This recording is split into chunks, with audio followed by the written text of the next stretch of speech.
Hello dear students, welcome back to my channel physics SPC. Heat transfer का एक question. Two identical beakers a and b contain equal volumes of two different liquids at 60 degree Celsius each and left to cool down. Liquid in a has density 800 kg per meter cube and specific heat of 2000 joule per kg Kelvin, while liquid in a B has density 1000 kg per meter cube and specific heat 4000. Which of the following best describe their temperatures versus time graphs systematically? Assume the emissivity of both beakers to be same. Solution. देखो सबसे पहले क्या क्या data दे रखा है वो बना लिख लेते हैं। मान लो हमारे पास दो एक जैसे बीकर हैं, बिल्कुल आइडेंटिकल बीकर्स। ठीक है, एक जैसे हैं और इसमें लिक्विड भरा हुआ है ए। इसमें ये लिक्विड ए है और इसमें लिक्विड भरा है बी। डिफरेंट मटेरियल के हैं, डिफरेंट लिक्विड्स हैं। ठीक है, इनिशियल टेम्परेचर इसका, initial temperature T I 60 degree Celsius है। इसका भी initial temperature T I 60 degree Celsius. Both liquid का इनिशियल टेम्परेचर 60 डिग्री सेल्सियस है। फिर कहता है लिक्विड ए की जो डेंसिटी है, रो ए लिख लेते हैं, डेंसिटी ऑफ ए ये 800 kg पर मीटर क्यूब है और स्पेसिफिक हीट ए की 2000 जूल पर kg केल्विन है। ठीक है, ऐसी डेंसिटी ऑफ बी रखी है हमें 1000 है kg पर मीटर क्यूब और स्पेसिफिक हीट बी की 4000 है, 4000 जूल पर kg kelvin.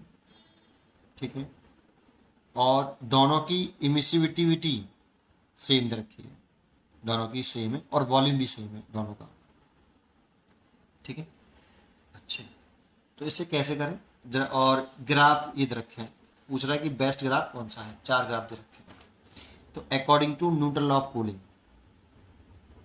According to Newton's law of cooling,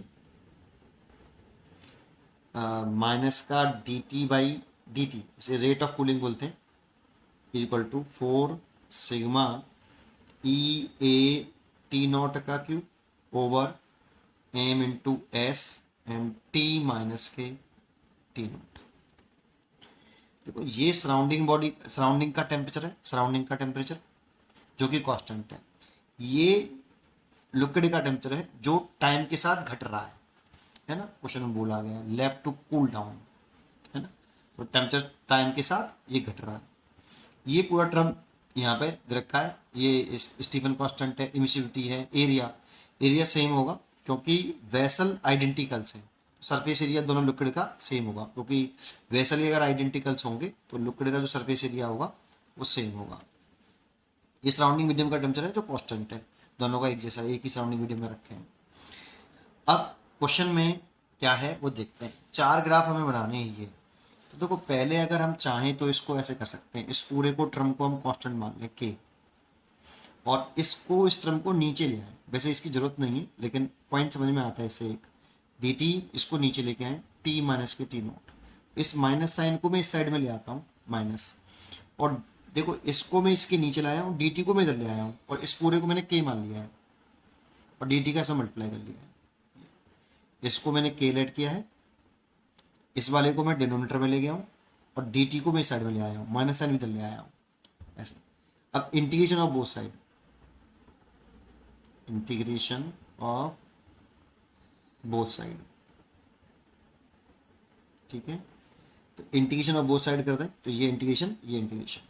अब ये मान के चल रहा हूं कि अगर ये कोई बॉडी है मान लो, ठीक है, इसका जब टाइम जब जीरो है तो इस बॉडी का टेम्परेचर टी इनिशियल है, टी आई बॉडी का टेम्परेचर, सराउंडिंग मीडियम का टेम्परेचर टी नॉट है। और जैसे जैसे समय बढ़ेगा तो टेम्परेचर घटेगा। तो मान लो टी सेकंड पे इसका टेम्परेचर टी हो गया, ये फाइनल टेम्परेचर है। तो देखो जब समय 0 था तो इनिशियल टेम्परेचर बॉडी का टी आई था, बॉडी का टेम्परेचर। और जब टाइम टी हो गया तो बॉडी का फाइनल टेम्परेचर टी लेट कर लिया मैंने।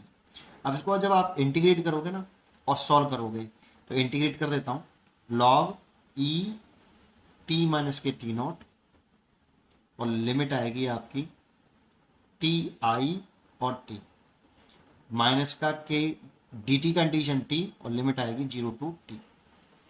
अब इसको सॉल्व करें तो लॉग ई, पहले टी की जगह पे ये तो कांस्टेंट टर्म है, अपर लिमिट टी की जगह पे टी माइनस के T not, minus lower limit लिखेंगे तो log E T I minus के T not is equal to minus का के टी। इसको ले सकते हैं लॉग ई टी माइनस के टी नॉट अपॉन, ये लॉग वाला फॉर्मूला लगा दिया, टी आई माइनस के टी नॉट, ऐसे ले सकते हैं, इज इक्वल टू माइनस का के टी। इसमें इसे ऐसे लिख सकते हैं टी माइनस के T not over T I minus के T not is equal to E की पावर माइनस के टी। यहाँ से टी निकालते हैं सॉल्व करके, तो यहाँ से आप टी निकाल लेना सॉल्व करके, ये सॉल्व करके आता है T not plus T I minus के टी नॉट ई की पावर माइनस के टी। देखो इससे केवल ये किसी काम का नहीं हमारा, लेकिन एक बात समझ में आती है कि जो टेम्परेचर का टाइम के साथ रिलेशन है वो एक्सपोनेंशियल ग्राफ होगा। एक्सपोनेंशियल ग्राफ होते हैं तो ये तो पक्का हो गया कि टाइम और टेम्परेचर के बीच में जो ग्राफ आएगा वो एक्सपोनेंशियल आएगा बेटा। एक पॉइंट बस, इससे यही मालूम पड़ रहा है और कुछ नहीं मालूम पड़ रहा।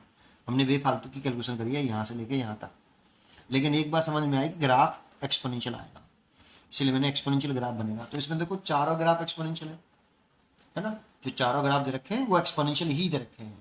चलिए अब वापस आते हैं इस वाले फॉर्मूले से, इसी से सब कुछ होगा बेटा, इस जगह से पहले वाले फॉर्मूले से, आगे समझते हैं। थोड़ा समय जरूर लूंगा लेकिन पूरा समझ में आएगा। अब जरा देखो इस जगह पे आ जाओ, जानते हो टी बाई टी के ग्राफ में, जो टी बाई टी का ग्राफ होता है, इसमें अगर हम स्लोप लेते हैं इसका, तो ये डी टी और स्लोप लेंगे तो नेगेटिव स्लोप आएगा। किसी पॉइंट पर टेंजेंट ड्रॉ करोगे तो ऑब्ट्यूस एंगल आ रहा है तो नेगेटिव आएगा, तो स्लोप नेगेटिव आएगा माइनस के D T by D T, ऐसे, ठीक है। तो ये स्लोप जो होता है D T by D T को स्लोप बोलते हैं, ठीक है।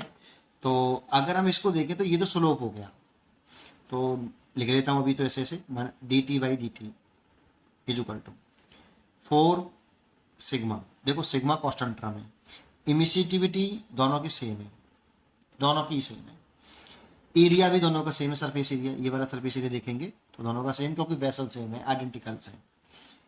और सराउंडिंग मीडियम का टेम्परेचर तो कांस्टेंट है ही है, तीनों दोनों का एक ही है, डिवाइड बाई मास लिखें तो डेंसिटी इज इक्वल टू लिख सकते हैं मास अपॉन वॉल्यूम, तो मास इज इक्वल टू लिख सकते हैं डेंसिटी इंटू वॉल्यूम, तो इसलिए लिख दूँ density into volume and specific heat, और टी माइनस के T not.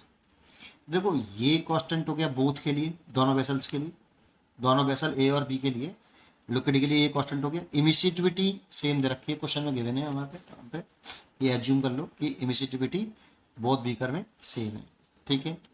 Area cross section same हो गए, ये सेम हो गया, वॉल्यूम सेम है, क्वेश्चन में वॉल्यूम भी सेम दे रखा, ठीक है। अब जो स्लोप है आपका D T by D T, ये डायरेक्टली प्रोपोर्शनल रहा है टी माइनस के टी नॉट बटे रो एस के, ठीक है। अब अगर हमें यहाँ पे जो ग्राफ दे रखे हैं, जैसे ये ग्राफ दे रखा है, कोई से भी एक ग्राफ ले लो, अभी मैं ऐसे इनिशियली बना लेता हूँ कि ग्राफ जो आएंगे वो एक्सपोनेंशियली आएंगे, और दोनों का इनिशियल टेम्परेचर सेम है, तो एक ही पॉइंट शुरू हुआ, एक ऐसे आया है और दूसरा कुछ इस तरह से आया है। इनिशियल टेम्परेचर दोनों का 60 डिग्री सेल्सियस था, तो ग्राफ तो दोनों एक्सपोनेंशियली आएंगे, लेकिन ये पता करना है कि ऊपर ए ऊपर वाला होगा या बी ऊपर वाला होगा, ठीक है। अच्छा एक पॉइंट, अब इसमें जो टी माइनस के टी नोट तो दोनों के लिए कांस्टेंट है बेटा, वो सराउंडिंग मीडियम का टेम्परेचर है, ये लिक्विड के टेम्परेचर है जो वेसल्स में भरा हुआ है। तो देखो टेम्परेचर घट रहा है टाइम के साथ, तो एक कांस्टेंट टेम्परेचर के लिए लेते हैं बेटा। देखो यहाँ पर और यहाँ पे इन दोनों पॉइंटों पर बॉडी का जो टेम्परेचर है टी कांस्टेंट है, तो मैं इन दोनों पॉइंटों की चर्चा करूंगा, इसलिए इस वाले टर्म को भी मैं कांस्टेंट मान सकता हूँ। तो माइनस का D T by D T और proportional to 1 upon rho S, और इसको मैं लिख सकता हूँ स्लोप। जो स्लोप है प्रोपोर्शनल टू 1/रो एस है बेटा।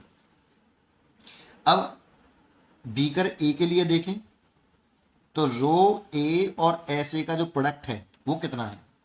तो रो ए आपका दे रखा था आपका 800 और ये है 2000। तो देखो ये 16 हो गया और 2 और 3 5 10⁵। ऐसे बीकर बी के लिए देखें रो बी एस बी तो ये है 1000 और ये है 4000। तो ये हो जाएगा 4 और 3 और 3 6 10⁶। तो rho B S B is greater than rho A S A. तो स्लोप किसका ज़्यादा हुआ बेटा। देखो ये तो बीकर जिसका ये ज़्यादा होगा प्रोडक्ट उसके लिए स्लोप कम होगा। तो स्लोप बी का कम है और स्लोप ए का ज़्यादा है। स्लोप मतलब आपका D T by D T जो है बी का आपका कम और D T by D T A का ज़्यादा। अब चेक कर लेते हैं इस जगह पर कि किसका स्लोप ज़्यादा इन दोनों ग्राफों में से, इन दोनों पॉइंटों पर। तो इस वाले पॉइंट पर टेंजेंट ड्रॉ कर लो आप बेटा। इस वाले पॉइंट पर तो टेंजेंट कुछ इस तरह से ड्रॉ होगा इस जगह पर, ठीक है। और इस वाले पॉइंट पर टेंजेंट ड्रॉ करेंगे तो कुछ इस तरह से आएगा, ठीक है। तो देखो ये ज़्यादा स्लांटिंग है कि ये ज़्यादा स्लांटिंग है। देखो ये ज़्यादा स्लांटिंग है, ये कम स्लांटिंग है, तो इसका स्लोप ज़्यादा है। तो जिसका स्लोप ज़्यादा है वो ए होना चाहिए। इसका मतलब ये वाला नीचे वाला ग्राफ ए होना चाहिए, बी वाला ग्राफ। किसका स्लोप ज़्यादा दिख रहा है इसमें से, इस वाले ग्राफ का स्लोप ज़्यादा है और इसका स्लोप कम है। देखो स्लोप का मतलब कुछ इस तरह से समझ लो, जैसे स्लोप का मतलब होता है ढलान, चढ़ाई एक तरह से कह सकते हो। इसमें अगर मान लो सीढ़ियाँ हैं ये, तो चढ़ना है आपको इस पर, तो आप इस पे इसमें चढ़ान ज़्यादा है, ढलान ज़्यादा है, या इसमें है आप किस पे आसानी से चढ़ सकते हैं। तो मैं कहूँगा कि इसमें आसानी से नहीं चढ़ा सकता। ये स्लोप खड़ा हो गया, बिल्कुल वर्टिकल हो गया, इसमें स्लोप कम है, तो इसका स्लोप ज़्यादा है और इसका स्लोप कम है। लेकिन अगर ग्राफ इस तरह से होता, ऐसे एक ऐसे ना देता और एक ऐसे ना देता, इन दोनों में से किसका स्लोप ज़्यादा है। तो देखो ये इसमें कम स्लांटिंग है, ये ऐसे हो रहा है, स्लांटिंग कम है, इसका स्लांटिंग ज़्यादा है। जैसे बच्चे फिसलते ना ऊपर से, तो इस पर से तेज़ी से फिसलेंगे, इस पर से कम धीमे से फिसलेंगे। और चढ़ने की बात करें कि इस पर चढ़ जाओ ऊपर की तरफ, तो इस पर चढ़ना आसान होगा, इस पर चढ़ना मुश्किल होगा, चढ़ाई ज़्यादा हो इसमें बेटा, तो इसका स्लोप ज़्यादा है और इसका स्लोप कम है। ये स्लोप, तो इसमें आपका स्लोप ए में ज़्यादा है और बी में कम है। इस वाले में ग्राफ, इस वाले में स्लोप ज़्यादा है और स्लोप है ए में ज़्यादा, इसीलिए नीचे वाला ग्राफ ए का, ऊपर वाला ग्राफ बी का होना चाहिए। उम्मीद करता हूँ कि आपको जरूर समझ में आया होगा। इसलिए इसका जो आंसर होना चाहिए वो ए होना चाहिए, क्योंकि इसका स्लोप नीचे वाला ए बता रहा हूँ और ऊपर वाला बी, ठीक है, अकॉर्डिंग टू क्वेश्चन। पढ़ते रहिए और खुश रहिए। Thank you.